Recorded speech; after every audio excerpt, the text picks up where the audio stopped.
In this video, we're going to look at simplifying radical expressions. So please remember that you should have done the pre-unit skills check in Delta Math before starting this lesson, because it will review breaking down radicals and being able to simplify them without the complicated expressions that we're getting ready to look at. And just to review, remember that when there isn't a number up here, that we can assume that it is a 2, which means we're looking for a number multiplied by itself twice. In this case, that would be 11, but it could be positive or negative 11 because a negative times a negative is going to be a positive. The cubed root tells us that we're looking for a number multiplied by itself 3 times. So 125, this would actually break down into 5, because 5 times 5 is 25 times 5 is 125. The fourth root of 16 says we're looking for a number multiplied by itself 4 times. So this would be 2, and it would be positive or negative 2, because a negative times a negative is a positive. Do that again, and then a positive times a positive. So that's a quick review. Make sure you go back and do that pre-unit skills check. We will be looking at the square root, the cubed root, and the fourth root. And so those will be your indexes. And then the number inside the radical is called the radicand. When we are looking at a square root, cubed root, and fourth root, those are not the only roots that we can look at. You could have any number for your index, but there is a way to kind of figure out how many solutions there should be based on if the index is odd or even and the sign of your radicand, that number inside there.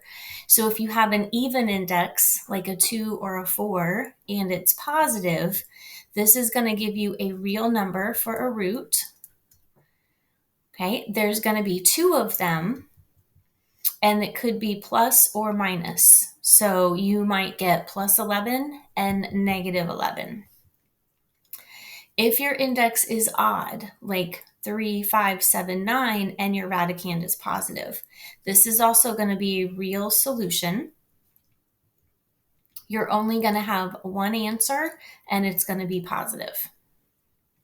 Now, if your index is odd and your radicand is negative, so you have a negative inside, it's still going to be a real solution, and there's only going to be one answer, but this time it's going to be negative, because remember, we're saying we're multiplying it by itself 3 times. So a negative times a negative is a positive, times a negative is a negative. Now, if your index is even, so the number outside is even, like a 4 or a 2, but the number inside is a negative, this is where we get into the imaginary numbers. So remember, you were probably told when you were younger, you can't take the square root of a negative 4, okay? And so we have imaginary numbers in order to do that. And this is also going to give us 2 solutions, and we will have a plus and a minus solution. And we'll look at imaginary numbers in a later lesson. So we're going to focus on the real solutions or the real roots for a while. So when you're simplifying radicals, remember the first thing to do is simplify your radical inside, and then the number outside, we're just going to carry it forward in order to multiply everything out.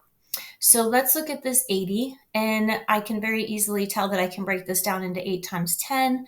We're trying to get to those prime numbers. So 8 would be 2 times 4, and 4 would be 2 times 2, and 10 would be 2 times 5. Okay, so now we have these numbers at the end of the branches. Remember, when there's no number listed there, it's a 2. So this means we're looking for pairs. We're looking for groups of 2.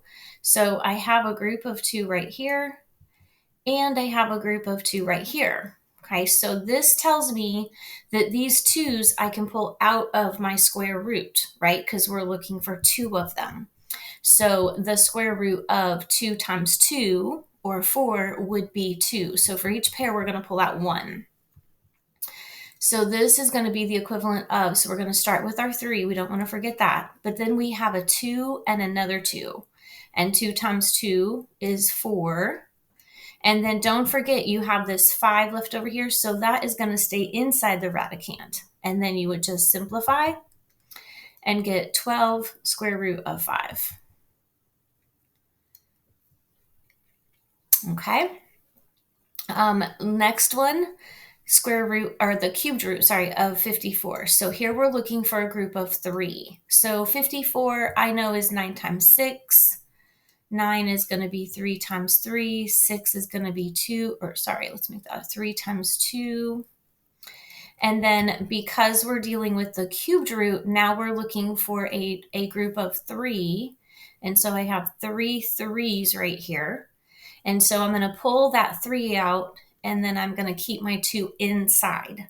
So 4 times 3 is 12. And then I'm going to keep my 2 inside, so the cubed root of 2.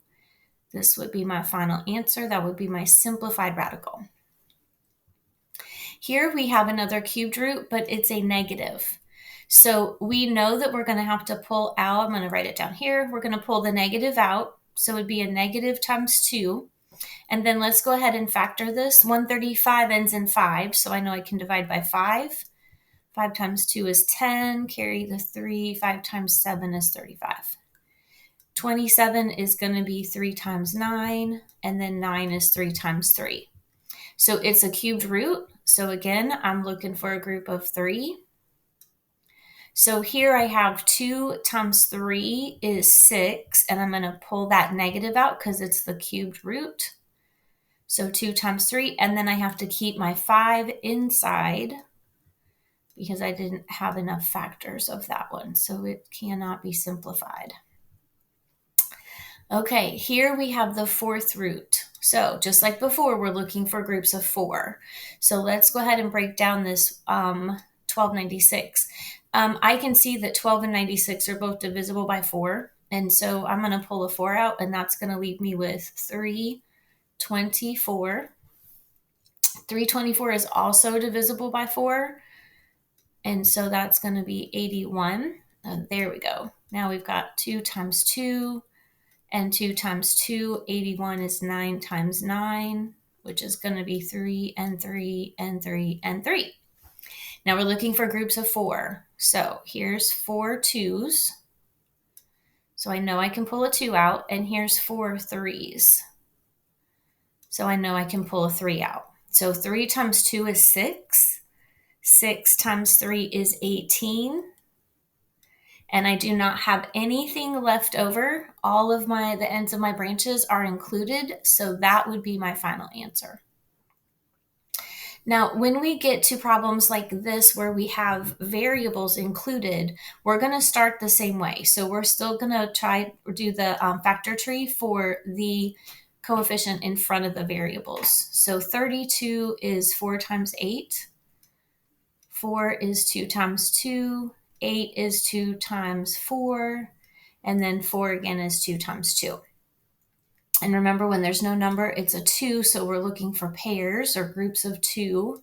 So there's a group of 2, there's a group of 2, and then there's my lone one. So I'm going to multiply these. I'm pulling one out from each pair. So there's 2 times 2 is 4, times 3 is 12. Now we have to do the same thing with the variables. So we're still looking for groups of 2. So remember, x to the 4th is x times x times x times x. And so you can see that we've got 2 groups of 2 in here, so we can pull out an x squared, and that doesn't have any remainders. We've used up all of our x's, so there's nothing left for the inside. For the y's, we have 9 of them. So if we look at that in pairs, 8 would be the next lowest even number, so that would be 4 pairs of 2. So I'm going to pull out y to the 4th, but y to the 4th, and then if we square that, right, because we took the square root, so if we square that, we get y to the 8th, which means we actually have one y left over that we have to leave inside our 4th root radical. The next one, we're going to factor the 64, and I know that's 8 times 8, which is 2 times 4, and 2 times 2, and then we'll do the same thing over here. And we're looking for groups of 3. Okay, so I've got a group of 3 here, and I've got a group of 3 here. So 2 times 2 is 4, and 4 times 3 is 12. Now I'm looking for groups of 3 of my variables. Well, I have m squared, so I don't have a group of 3. So I'm going to start another radical over here and keep my m squared inside because I don't have enough to pull out. N to the third, that is a group of 3, so we'll pull the n out. Remember, we're looking, this n outside means that we have one group of 3 inside. P to the 7th, well, if I'm pulling out groups of 3, I can pull out 2 of those. So I'm going to say p squared on the outside. But if I have groups of 3 in each one, that gives me 6. And so I know I have one p left over that I have to keep inside my cubed root. On number 7, notice we have a cubed root, so we're looking for groups of 3, and we have this negative. So I don't forget it. I'm going to pull the negative out right away, and then I'm going to factor my 56. So I know 8 times 7 is 56, and then we will go ahead and factor the 8, 2 times 4, and the 4 is 2 times 2. This cubed root tells me I'm looking for groups of 3. So now I know I can pull out a 2, but notice I still have this 7 left over. So I need to start a cubed root over here and put my 7 inside. Now I have r to the 8th, and I'm pulling out groups of 3, so I can pull out 2 of those. So that'll be r squared. But r squared in the cubed root is going to be r to the 6th, which means I have 2 of those left over. And then s to the 4th, I can pull out one group of 3, and that's going to leave 1s left over for inside.